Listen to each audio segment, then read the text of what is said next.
하나님 말씀은 창세기 24장 1절부터 9절까지 같이 교독하시겠습니다.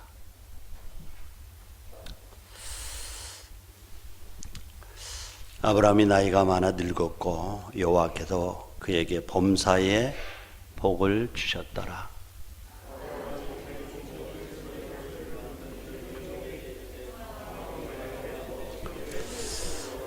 내가 너에게 하늘의 하나님, 땅의 하나님이신 여호와를 가리켜 맹세하게 하노니 너는 내가 거주하는 이 지방 가나안 족속의 딸 중에서 내 아들을 위하여 아내를 택하지 말고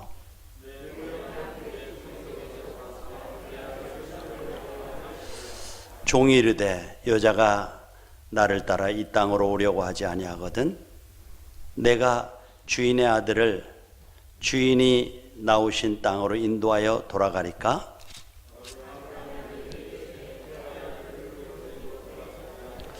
하늘의 하나님 여호와께서 나를 내 아버지의 집과 내 고향 땅과 땅에서 떠나게 하시고 내게 말씀하시며 내게 맹세하여 이르시기를 이 땅을 내 씨에게 주리라 하셨으니 그가 그 사자를 너보다 앞서 보내실지라 내가 거기서 내 아들을 위하여 아내를 택할지니라.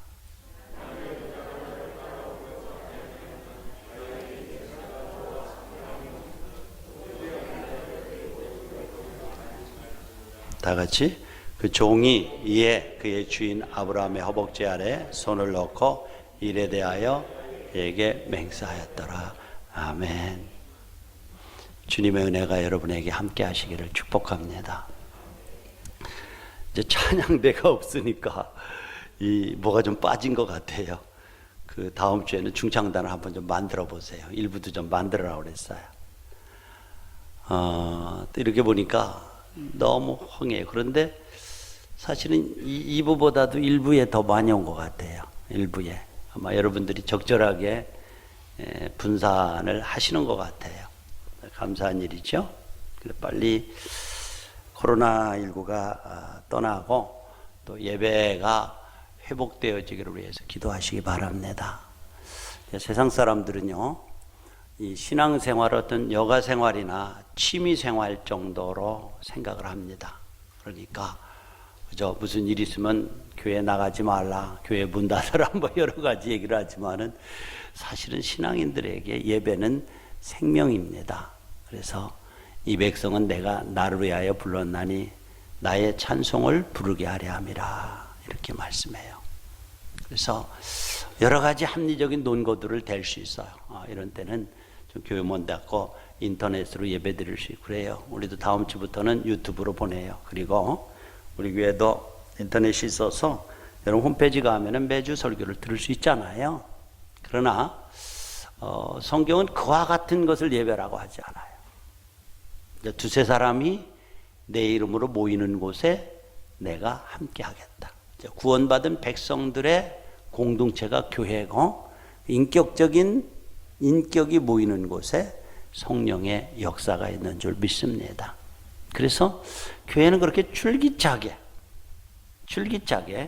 모이는 일에 대해서 하나님을 예배하는 데는 모임이 있어야 돼. 그날이 다가옴을 볼수록 주님의 재림의 때가 가까움을 볼수록 모이기를 배하는 어떤 자들의 습관과 같이 하지 말고 서로 권면해서 모이기에 힘쓰라 이렇게 말씀해요. 그래서 여러분들이 이런 원리들을 염두에다 두고 예배는 여러분의 신앙생활은 여가생활이나 취미생활이 아닙니다. 세상 사람들은 그렇게 봐요. 그러나 여러분들 우리에게 있어서 최고의 가치는 하나님을 예배하는 것입니다. 꼭 기억하시기 바랍니다. 그래서 일부 예배가 이보다 많이 온 것 같아요. 좀 감사한 일이에요. 자, 우리가 지난주에 그 23장에서는 아브라함의 아내 사라가 죽었죠. 그래서 가나안 땅에 있는 막벨라고를 사는 거예요. 그런데 해쪽 속의 주장이 그 지역의 주장이 그냥 줄 테니까 가지십시오. 그렇게 해도 거절합니다. 끝내 사요. 은 400세겔을 주고 사서 거기에다가 자기 아내 사라를 장례 지냅니다. 왜냐하면 약속의 땅이었기 때문에 비록 현실적으로 눈에 잡히는 것도 없고 땅 한 평 없지만은 그러나 반드시 하나님이 주시기로 약속한 땅에 우리가 머물리라 하고 그 땅을 사죠. 우리가 당시에 우리나라 풍습처럼 그저 그 당시에도 사람이 죽으면 묘지 쓰는 것은 고향에 쓰는 것이 관습이었어요. 고향으로. 제가 시골에 있다가 보면은 어려서 어른들이 돌아가셨는데 서울에서 돌아가셨는데 꼭 와서 선산에다 모시더라고요. 그런 것들이 관습이에요. 그런데 아브라함은 혈혈단신인 객지 가나안 땅 막벨라고를 사서 그 땅에서 아내를 장사 지내겠다고 고집하는 거예요. 왜 그렇습니까? 하나님이 주신 약속의 땅이기 때문에. 그래서 그 땅을 주장하고 아브라함의 후손 이스라엘이 그 땅에서 한 나라를 이루면서 오늘까지 역사가 이어오고 있지 않습니까? 아브라함의 고향이 어디였습니까? 이라크인 갈대아 우르였습니다. 근데 성경은요, 그에게 어떤 말을 하냐면 이방 땅에 살면서 참 고통이 많았죠. 그렇죠? 예, 텃세도 있었을 것이고 고향으로 돌아가고 싶은 충동도 느꼈을 거예요. 그럼에도 불구하고 가나안 땅에 계속해서 머물러 있던 이유를 히브리서 11장 15절에 보니까 뭐라고 말하냐면 한번 읽어볼까요? 시작. 그들이 나온 바 본향을 생각하였다라면 돌아갈 기회가 있었으려니와 그들이 이제 더 나은 본향을 사모하니 곧 하늘에 있는 것이라. 여기까지 봅시다. 돌아갈 기회가 여러 번 있었어요. 가고만 싶다면 갈 수 있었어요. 그런데 기회가 여러 번 있었지만은 그들이 이제는 더 나은 본향을 사모하니 곧 하늘에 있는 것이라 그랬어요. 그렇죠? 이 땅의 삶이 나그네란 말이에요. 그래서 어느 날 우리의 삶이 종지부를 찍으면은 그것이 끝이 아니라 영원한 본향. 내가 너희를 위하여 처소를 예배하러 가는 처소가 예비되면 내가 너 있는 곳에 와서 너희를 내게로 영접하여, 그렇죠? 나 있는 곳에 너희를 있게 하겠다고 하는 영원한 천성. 그래서 우리 그리스도인들은 하나님의 부름을 받아서 이 나그네와 같은 세상에서 필그림, 행여객들로 천성을 향해 가는 사람들입니다. 저는 우리 여기 어르신들도 많이 있지만은 가끔 가다가 그런 생각을 해요. 야, 나이가 70줄이 됐다. 깜짝 놀라는 거예요. 안 넘어가려고 노력을 좀 해볼 거예요. 그런데 몇 년 지나면 그렇게 될 것 같아요. 그런데 옛날에 보면은 전혀 상상이 안 되는 거예요. 그러다가 어느 날 하나님의 부르심을 받을 거예요. 이 땅이 고향이 아니라는 거지. 확실했습니다. 이 땅이 나그네로라. 더 나은 본향을 사모하니 곧 하늘에 있는 것이다 라고 말씀을 하면서 그곳에 머물렀어요. 그러니까 믿음이 뭐예요, 여러분들? 늘 말하지만은 눈에 보이는 현상이나 현실을 붙잡고 부안해동하는 것이 아니라 하나님의 약속을 붙잡고 믿음의 눈으로 하나님의 약속을 붙잡고 믿음의 눈으로 바라보고 그 약속을 주장하면서 고집하며 살아가는 것이 믿음인 줄로 믿습니다. 현실적인 선택을 했더라면 그는 갈대아 우르에 살아야 돼요. 훨씬 더 메소포타미아 문명이 있고 강물이 흐르고 티그리스 강이 흐르고 여러 가지 좋은 환경이었죠. 그렇죠? 그러나 이 사막지대인 가나안 땅에 와서 산다는 건 영한 고통스러운 일이 아니었을 거예요. 그럼 믿음이라고 하는 것은 하나님이 천지 창조자 되시고 그분이 생사화복을 주관하시고 그분의 계획 속에 우리의 걸음이 있다는 사실을 믿고 그분의 말씀을 붙잡고 말씀을 따라 살아가는 것이 믿음이란 말이에요. 그러니까 이 믿음이라고 하는 것은 현실적인 논리나 이성과는 상치될 때가 참 많아요. 훨씬 많아요. 그렇죠? 편하게 살아가는 것과는 별반 관계가 없습니다. 하나님의 약속은 이 역행하는 것들이 대단히 많아요. 그렇죠? 자, 이렇게 23장이 사라의 죽음과 장례의 장이라고 하면 24장은 뭐예요? 이제 아브라함의 아들 이삭을 장가를 보내는 장이에요. 서술되어져 있어요. 자, 그런데 우리가 24장 1절에 보면 이렇게 말해요. 한번 다 같이 읽어볼까요? 시작. 아브라함이 나이 많아 늙었고 여호와께서 그에게 범사에 복을 주셨다. 방송실에서 잘 띄워주니까 고맙네. 잘하는 거예요, 방송실에서. 딴 점 보다가 못 띄워주는 사람이 있어요. 우리 영광이 잘한다. 자, 노년에 주께서 아브라함이 하는 일마다 복을 주시고 안정된 삶을 살았어요. 자, 그런데요, 사랑하는 예신가족 여러분들, 삶의 안정감, 이것이 어디서 온다고 생각합니까? 좋은 환경에서 오나요? 소유에서 오나요? 코로나 질병이 없어서 안정감이 오나요?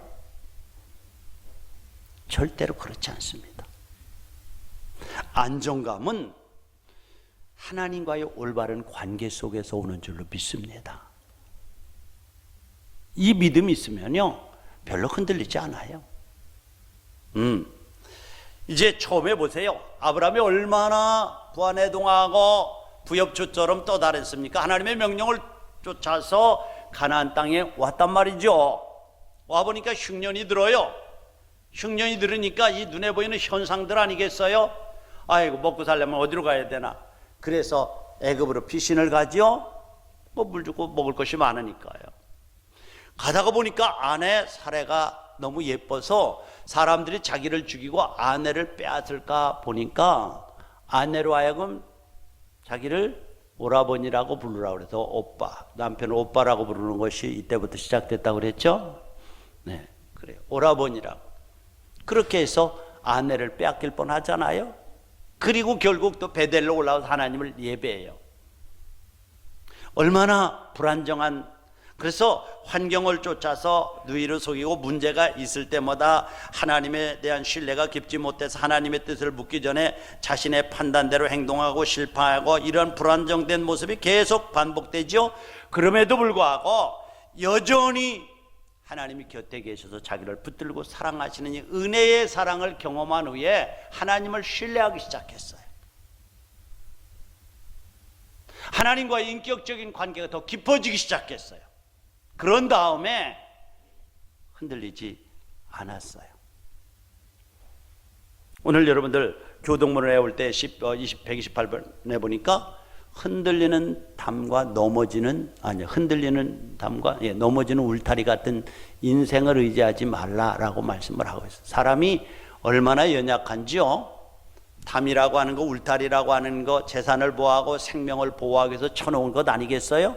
그런데 인간의 울타리라고 하는 것은 넘어지는 담과 흔들리는 울타리 같아서 견고하지 못하다는 거예요. 그 의지할 가치가 없다는 거예요. 이렇게 보면은 정말 그 삶을 안정되게 하는 것은 좋은 환경이나 혹은 소유에 있지 않다는 사실. 이거 꼭 기억하시기 바랍니다. 부자들 높은 담 쌓고 보안시설을 다 해놓고 있다고 그들이 안정됐나요? 가장 불안한 분들이 그분들입니다. 불안함을 극복하기 위해서 울타리를 그렇게 쌓는 거예요. 여러분들, 어느 날 북대서양에 큰 기선이 항해를 하고 있었습니다. 그런데 갑자기 큰 폭풍이 일어나서 기선이 속수무책으로 흔들리면서 바람에 떠밀려가는 거예요. 두려움과 공포에 쌓인 승객들이 갑판으로 나와서 빨리 이 풍랑이 잠들기를 바라면서 기다리고 있었는데 놀라운 사실을 발견했어요. 자기들은 동쪽에서 부는 바람 때문에 서쪽으로 뭐 속수무책으로 떠내려가는데 배가 이 빙산을 하나 만났는데 빙산이 서쪽에서 동쪽으로 가는 거예요. 자기의 논리에 맞지 않아 이렇게 강풍이 불어대는데 어떻게 역행해서 바람을 타고 가는 거예요?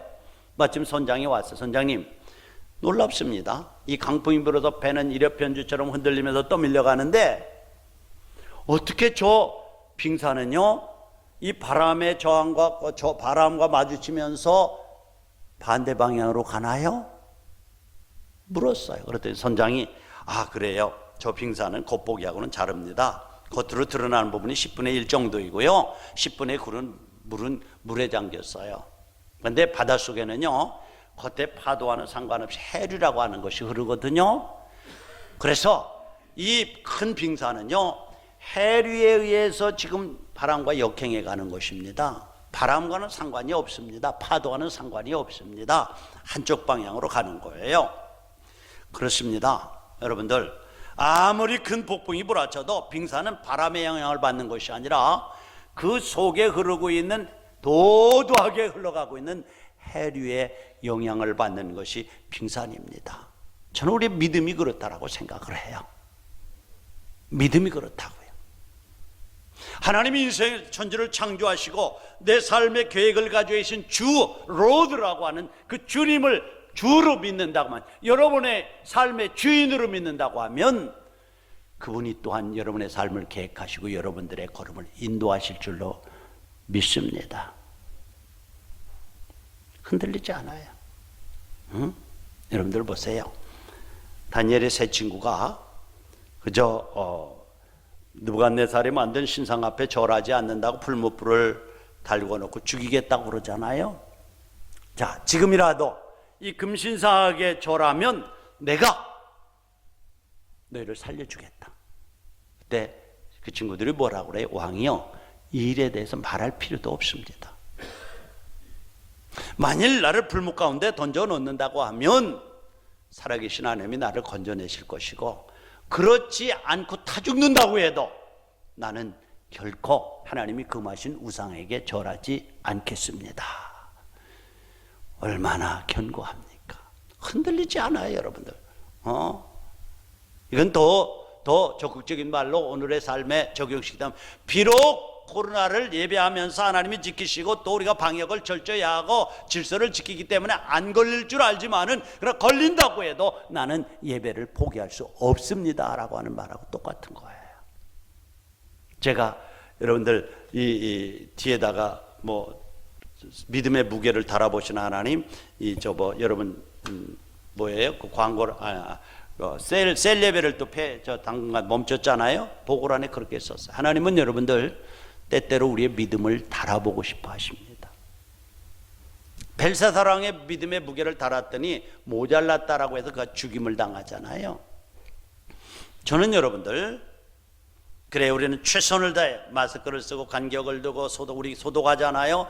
체크하고 손발을 자주 닦고, 이게 하나님이 주신 창조의 질서입니다. 이거 잘 지켜야 됩니다. 그렇죠? 잘 지켜야 돼요. 무식하지 않아요, 여러분들. 건강에 청결해야 되고, 그러나 여러분들 이 창조의 질서예요. 그러나 여러분들, 우리가 분명히 믿는 것은, 이렇게 하지만은 모든 질서 위에, 이성적인 질서 위에 하나님의 초자연적인 질서를 우리는 믿습니다. 신비주의 아니에요. 신비주의 아니에요. 그러한 질서를 믿어요. 그렇기 때문에 정말 이런 것들 때문에 나는 하나님을 예배하는 예배를 우선순위에서 밀칠 수가 없습니다라고 고백하는 것.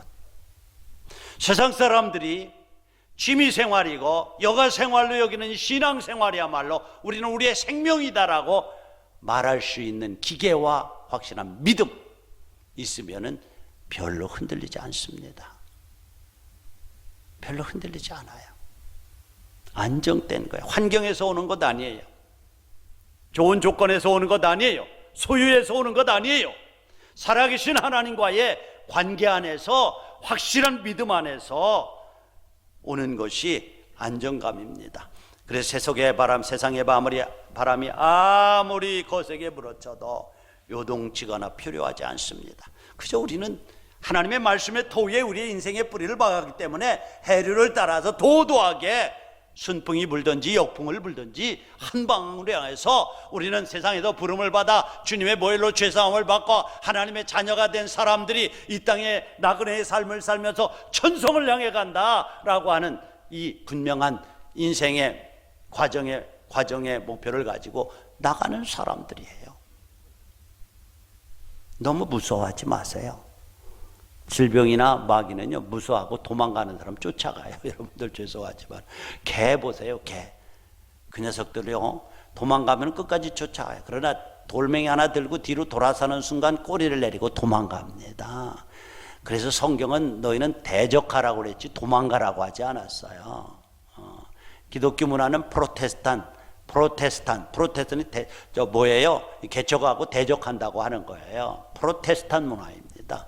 그냥 역행하는데 바람에 순응하는 문화가 아니에요. 여러분들 진리를 향해서 아닌 것에 대해서 노라고 말하고 그것들에 대해서 때로는 순교까지도 할 줄 아는 것이 이 프로테스탄 문화입니다. 정신입니다. 그래서 우리는 정말 하나님께서 이렇게 심지가 견고한 이사야 26장 3절에 보면은 주께서 심지가 다 같이 읽겠습니다. 시작. 주께서 심지가 견고한 자를 평강의 평강으로 지키시리니 이는 그가 주를 의뢰합니다. 할렐루야. 평강에서 평강. 평강이라는 원어는 하나님이 나의 편이 되신다. Lord is my shepherd. 주님이 내 목자가 되신다. 평강에서 평강으로 인도. 사랑하는 우리의 신가정 여러분들, 하나님을 신뢰하십시오. 그리고 하나님의 약속을 붙잡으십시오. 그리고 하나님의 약속을 주장하십시오. 그렇지 않으면 이 정말 어떻게 원통해서 돌아가는 그 요동치는 세상에서 현기증을 느끼게 될 것입니다. 믿음은 현상을 붙잡는 것이 아니라 진리이신 하나님의 말씀을 붙잡는 것이에요. 그리고 그 말씀을 믿음으로 수용하고 주장하면서 나가는 거. 그러니까 흔들리지 않아요. 여러분들, 제가 군에 있을 때 그 인사운영감실에서 인사를 하면 거기는 엘리트 장교들이 오거든요. 인사 담당은 어디 가든지 최고예요, 최고. 그런데 가서 있으면은 딱 아침에 오면은 뭘 보는지 아세요? 증권 투자 한 모양이에요. 증권이 좀 올라간 날은 기분이 좋고 얼쓰얼쓰하다가 뚝 떨어지면 또 기죽어가지고 아이고 하면서 흐린 거예요. 그렇게 요동치지 않습니다, 여러분들. 기상에 따라 요동치는 거 아니에요, 여러분들. 진리의 말씀 위에 뿌리를 박으면요. 자, 아브라함이 흔들리고 실패할 때마다 하나님은 하나님의 약속보다 현실의 문제 때문에 두려워하고 흔들렸습니다. 그러나 그 실패를 통해서 변함없으신 하나님의 신실한 분이라고 하는 교훈을 얻은 후에는 하나님과 깊은 교제 속에 들어갔어. 흔들리지 않았어요. 어떤 일을 하기 전에 하나님의 뜻을 묻고 그분이 보여주시는 비전을 자연스럽게 받아들이고 실천했습니다.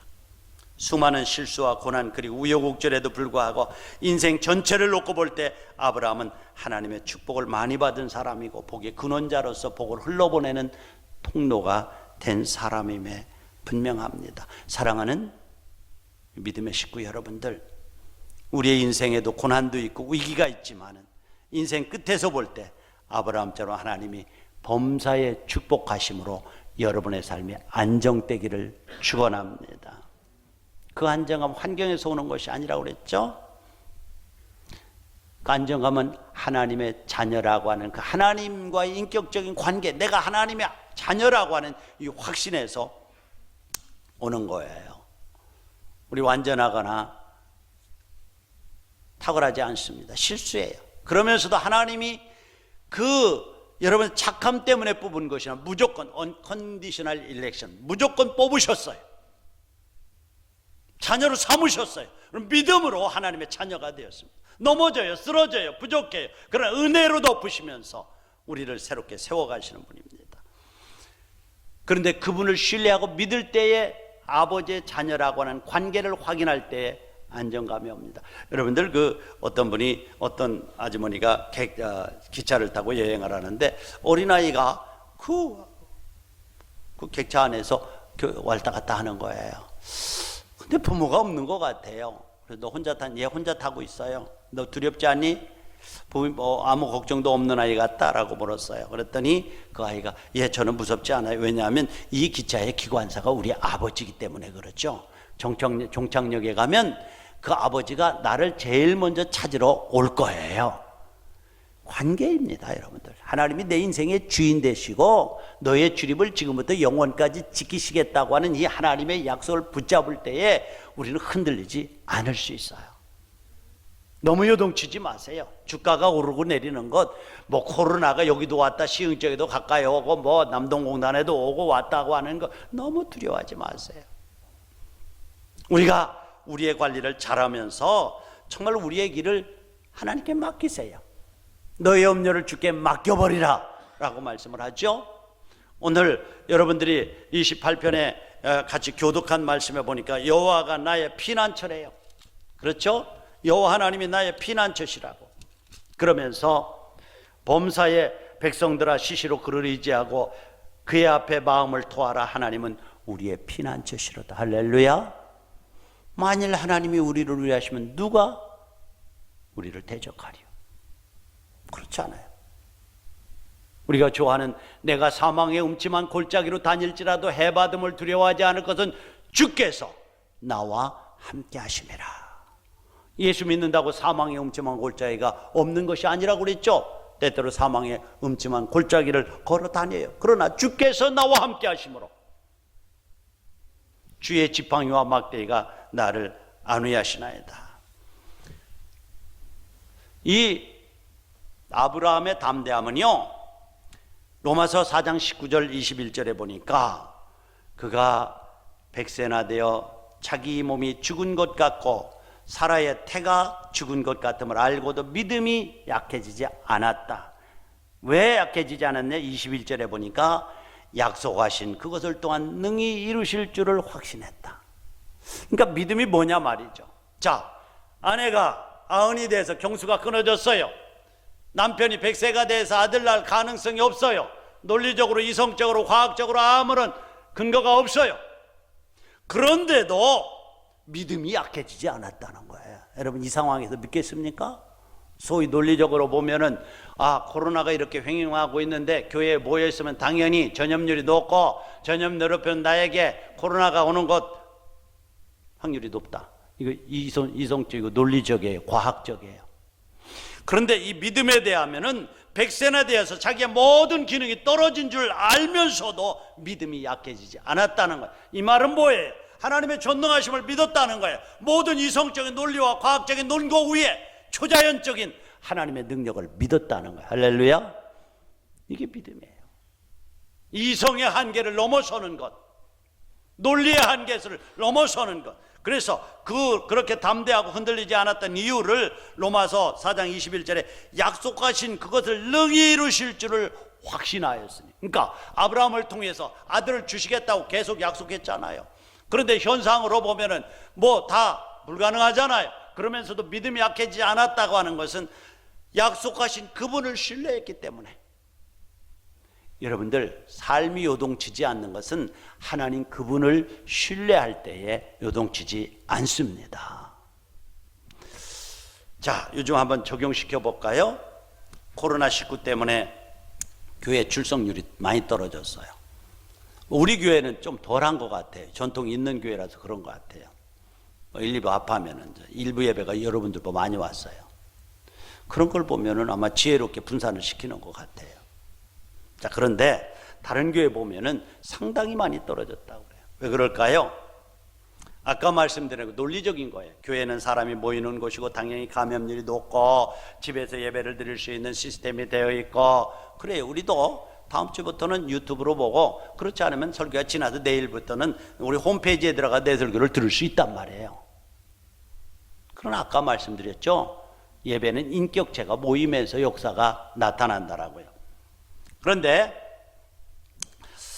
분명한 것은 이러한 문제로 보이는 코로나19라고 하는 유행성 질병 때문에 예배라고 하는 우선순위가 뒤로 밀리고 있다는 것은 분명한 거예요.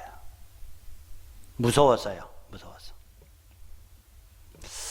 여러분들 다 알다시피 우리는 이 정부가 제시하는 모든 예방 조치를 철저하게 하잖아요. 1회 3회 정도 합니다. 어저께도 하고 했어요. 거리두기, 온도 체크, 뭐라 할까요? 손발 씻는 거, 소독, 뭐 식사도 이제는 없어져 버려. 찬양대까지 우리가 지금 멈추고 있잖아요. 셀 예배까지요. 이거 엄청난 겁니다. 이거는 정말 어떨 때는 우라통이 터져요.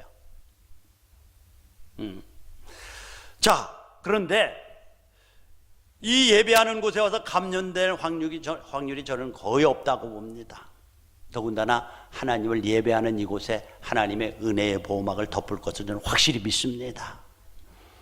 그런데 예배에 대한 두려움을 갖는 것은 제가 볼 때는 허황된 매스컴의 영향력이 크다고 생각을 해요. 그것도 어떤 이념이나 정치적인 의도를 가지고 편향된 방송, 편향된 정책을 쓴다면 이거 큰 문제예요. 이거는. 그런데 그 노파심이 나는 현실로 드러나고 있다라고 믿는 사람입니다. 편향된 이데올로기, 이념, 정치적인 의도. 자, 교회 관련 매스컴 사례들을 한번 체크해 봅시다. 자, 동영상 한번 띄워보세요. 그림을. 자, 보세요. 명륜동 교회 초기에 교회 사건이 있죠. 초기 사례로 마스크 착용이나 소독 예방 조치가 일반화되지 않았던 것입니다. 이스라엘 송지순례는 우리 프로테스탄이 아니고 천주교 안동교회에서 다녀왔는데 감염자 가족이 신천지로 판명된 거예요. 강동구 명성교회가 우리나라에서 몇 번째 안 큰 교회인데 부목사가 뭐죠? 감염됐다고 얼마나 뭐 YTN 뭐 연합 뭐 KBS 할 것 없이 도배를 했어요. 도배. 한 사람이 걸렸다. 그런데 여러분들 2, 3차 재검사를 하면서 음성으로 판정됐고 4일 만에 퇴원 조치됐는데 교인 전원이 큰 교회의 전원이 음성으로 판명받고 감염된 사람이 한 사람도 없습니다. 그 정도 되면은 자기들의 잘못된 그 매스컴 혹은 또 방송들에 대해서 사죄하고 정정보도 해야 되지 않나요? 안 합니다. 절대 안 합니다. 더 우스운 예는 여러분들 서울시장 박원순 같은 사람들은 교회에 대해서 경찰력까지 지난주에 들어보냈어요. 경찰력. 이거는 정말 엄청난 문제들입니다. 이거 교회와 싸워서 이긴 정부는 없어요. 경찰까지. 그래도 우리 시의시는 그런 일들이 있어서 미리 협조를 해가지고 안 왔어요. 경찰. 그런데 6월 달에 있을 퀴어 축제는 허가를 해줬어요. 퀴어 축제가 뭔지 아세요? 동성연애 하는 거예요. 동성연애. 가보면은 정말 활락과 지난번에 한번 거기서 봤는데 말도 못합니다. 말도 못합니다. 남자가 남자와 더불어서 하고 여자가 여자가 더불어서 성적 취향이라는 거죠. 네. 자, 그런데 허락을 해줘서 물론 저 변화가 있긴 있겠지만은 부산 온천교회는 예배가 아닌 청소년 수련회에서 발생했는데 신천지 이중독록자에 의해서 감송됐고요. 뭐 쭉쭉쭉쭉쭉 보면은 교회가요 매스컴을 통해서 물론 이제 이단들 뭐 수원 저 은혜의 강 교회 같은데 이단성 시비가 상당히 많은 교회고요. 또 뭐 괴산 장현교회 같은 데는 교회가 아닌 경로당에서 감염되어 왔고요. 대구 동안교회는 뭐 온라인 대체했던 예배가 아닌 수련회. 여러분들 지금까지요 이단들 교회까지 포함해서 교회라고 하는 이름을 가진 데서 나온 전염자 그 원인이 된 것은 한 15%라고 그래요. 뭐 정부에서 발표하니까 그거 믿읍시다. 15%. 근데 우리가 정상적으로 소독하고 정상적인 교회에서는 거의 0%예요. 0%. 건강한 모임을 갖는 공동체 안에서는. 그런데 이것들이 빌미가 되어가지고 교회에 좀 예배를 자제해달라든지 요청을 할 수 있는데 어떤 행정력을 발동한다? 여러분들 이거 견딜 수 있겠습니까? 선동하는 거 아닙니다. 여러분들 정말 예수 믿고 구원받은 하나님의 백성들이라고 하면 이거 그냥 순순히 응할 수 있습니까? 저는 못한다고 생각합니다. 절대로. 그리고 때때로 정부가 잘못한 실책들은 사과할 줄도 알아야 되죠. 교회만 예배의 강행. 그러면은 그 강행이라는 단어를 식당 강행, 지하철 강행, 뭐예요? 춤추는데 어디라고 그래요? 뭐 그런데 강행 왜 안 하나요? 저는 이런 것들을 보면서 참 걱정을 하고 있는 사람이에요. 걱정을 해요. 여러분들 미국의 경우를 보면요. 미국은요. 카페라든지 식당이라든지 극장 유흥업소를 폐쇄 조치했어요. 그럼에도 불구하고 교회는 자율성에 맡겨서 하도록 해요. 왜 그렇습니까? 종교의 자유가 있기 때문에 그래요.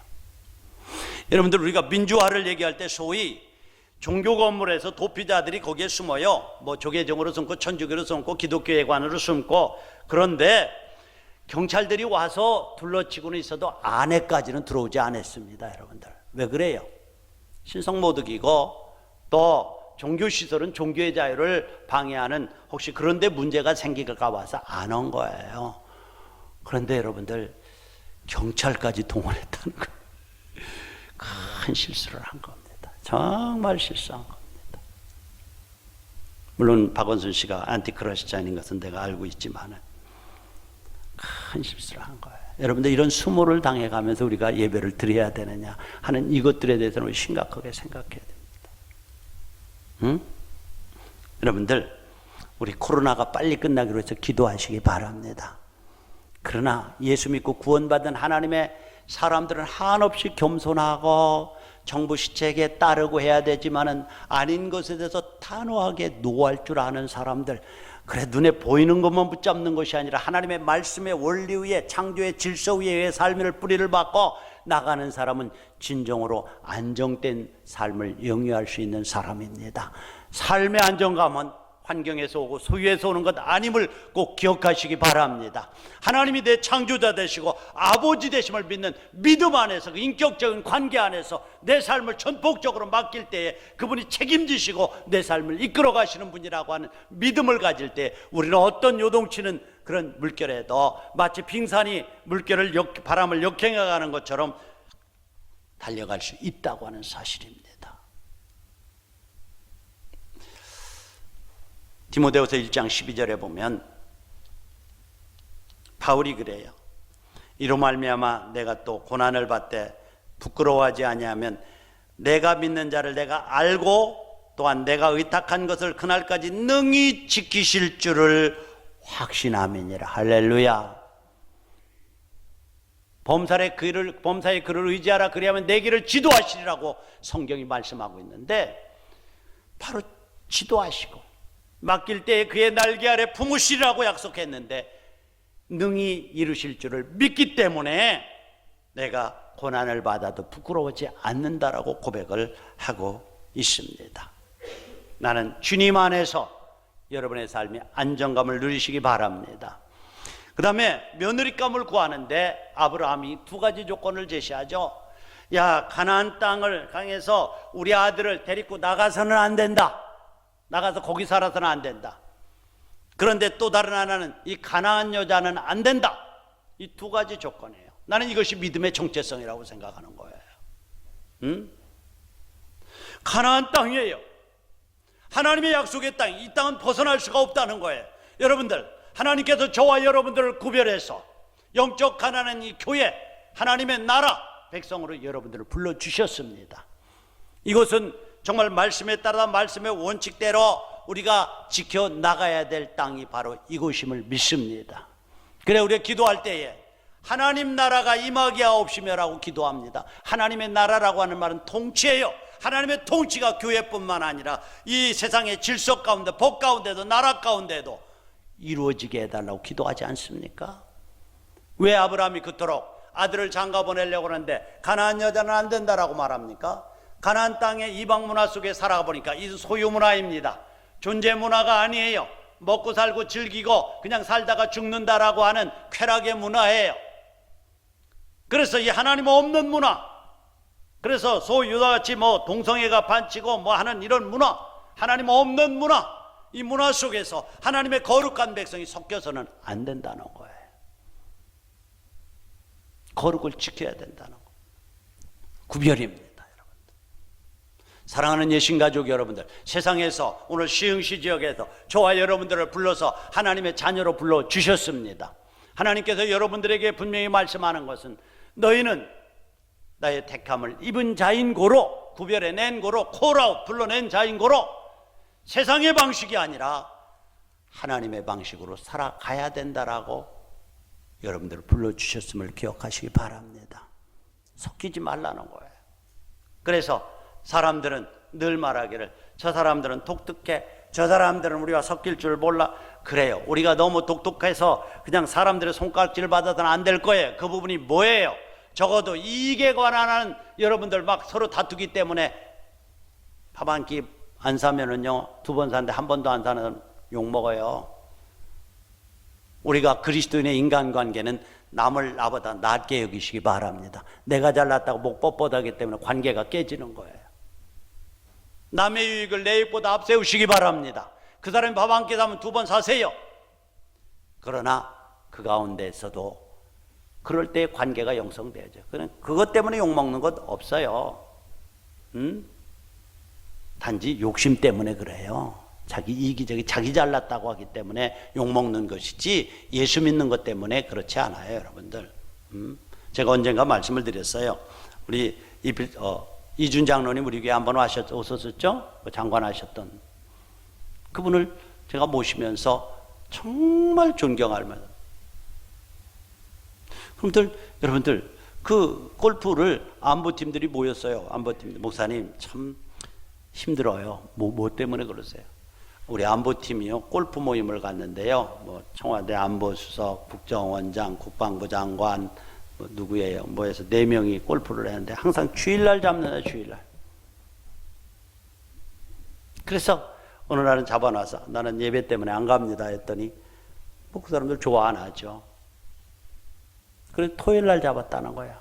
그래서 토요일날 가게 됐다라고 그래요. 여러분 정체성을 지키는 거 쉽지 않습니다, 여러분들. 그러나 내가 골프 치는 일보다도 당신과 회동하면서 같이 교제하는 일보다도 더 중요한 건 예배입니다. 그러면서도 욕먹지 않고 그러면서 존경받는 것은 자기를 표현하면서도 늘 겸손하고 상대방을 경청하고 자기를 양보할 줄 아는 그러한 퍼스널리티, 인격을 가지고 있기 때문에 사람들과의 관계가 깨어지지 않고 존경을 받는 거예요. 여러분들 세상에도 욕먹는다, 교회 다니는 욕먹어요. 잘못된 겁니다, 여러분들. 교회 다닌다 욕먹나요? 너무 독특하니까 욕먹는 거예요. 너무 독특하니까. 사랑하는 성도 여러분들, 우리 시흥 땅에 삽니다. 우리가 시흥 땅과 화합하면 섬겨야 되고 복음화 시켜야 할 대상이 바로 이곳입니다. 그러나 그들과 섞이는 문화는 아니라는 사실을 꼭 기억하시기 바랍니다. 구별된 거예요. 삶의 방식이 다르고 목표가 다르고 과정이 다른 거예요. 가치가 다른 거예요. 보는 눈이 다른 거예요. 행복의 개념이 다른 거예요, 여러분들. 소유가 행복이 아니고 즐기는 것이 행복이 아니라 주님과 함께 동행하는 삶이 행복한 거예요. 성령이 내 안에 주시는 그 기쁨을 만들어내는 그 기쁨을 누리는 것이 행복한 거예요. 두 번째로 왜 엘리에셀이 거기서 안 온다고 하면 어떻게 우리 도련님 데리고 그쪽으로 갈까요? 절대 안 된다. 절대 여기 떠나면 안 된다. 거기 가서 안 온다고 하면 우리와는 상관이 없는 사람이고 포기하고 다른 여자 알아봐라. 그렇게 말하잖아요. 무슨 얘기예요?